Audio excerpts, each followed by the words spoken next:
Tukin PNS DJP terendah ditetapkan 5 jutaan untuk level jabatan pelaksana, sedangkan terbesar adalah 100 jutaan untuk level jabatan tertinggi. Wah, banyak banget.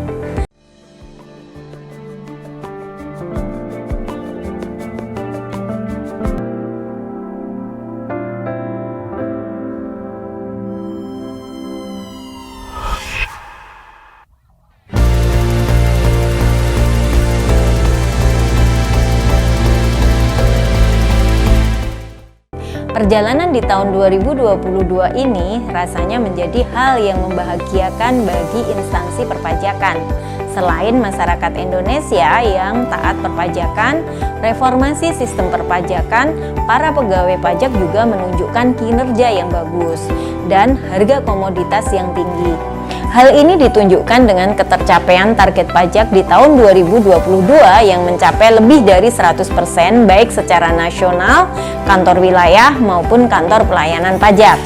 Bahkan hingga 14 Desember 2022 lalu, penerimaan pajak telah tembus lebih dari 110,1% dari target dalam Perpres nomor 98 tahun 2022. Nah, atas ketercapaian tersebut, Pegawai Negeri Sipil Direktorat Jenderal Pajak bakal mendapatkan tukin nih teman-teman.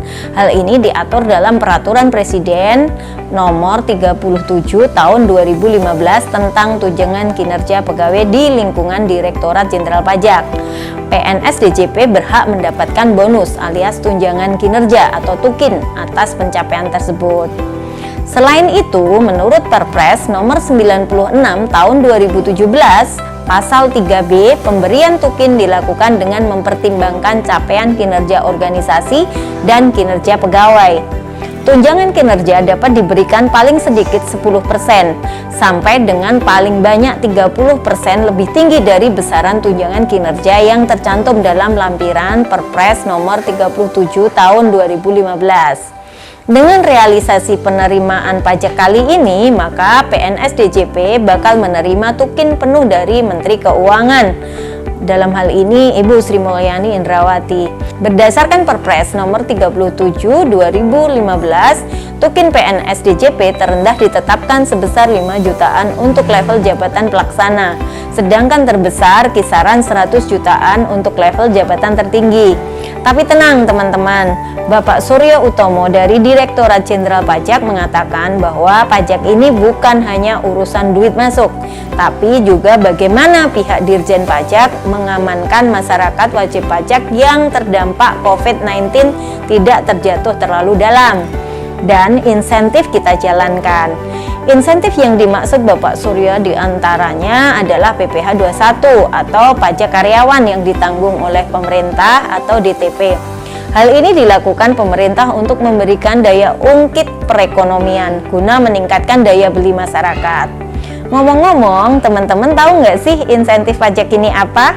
Insentif pajak merupakan tawaran berupa manfaat pajak yang diberikan oleh pemerintah kepada para pelaku sektor tertentu. Insentif pajak diberikan sebagai bentuk untuk mendorong agar kegiatan ekonomi di bidang tertentu bisa berkembang ke arah yang positif. Selain itu juga mendorong wajib pajak agar memenuhi kewajiban perpajakannya sehingga penerimaan negara akan meningkat. Selanjutnya, insentif pajak juga sebagai upaya yang dilakukan oleh negara untuk menarik investor dalam rangka mendorong dan meningkatkan aktivitas ekonomi. Agar investor mau menanamkan modalnya, maka negara harus bisa meyakinkan investor. Salah satunya dengan insentif pajak. Insentif pajak yang diberikan dapat berupa pengurangan tarif pajak, pengurangan dasar pengenaan pajak, dan penangguhan pajak.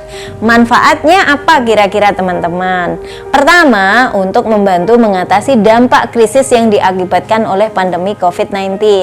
Yang kedua, untuk mendukung demand atau menjaga kemampuan masyarakat agar tetap bisa melakukan belanja. Yang ketiga, sebagai dukungan terhadap cash flow untuk sektor usaha yang terdampak pandemi berupa keringanan pajak. Gimana teman-teman manfaatnya? Insentif ini membantu banget kan? Nah, insentif ini juga ada kebijakannya loh teman-teman. ada dalam PMK nomor 44 garis miring PMK titik 03 garis miring 2020. Namun, seiring dengan terbitnya Undang-Undang Nomor 7 Tahun 2021 tentang Harmonisasi Peraturan Perpajakan atau Undang-Undang HPP, pemerintah telah menetapkan insentif pajak baru bagi pelaku UMKM yang berlaku sejak awal 2022. Seperti ada batasan peredaran bruto sampai 500 juta tidak akan dikenakan pajak.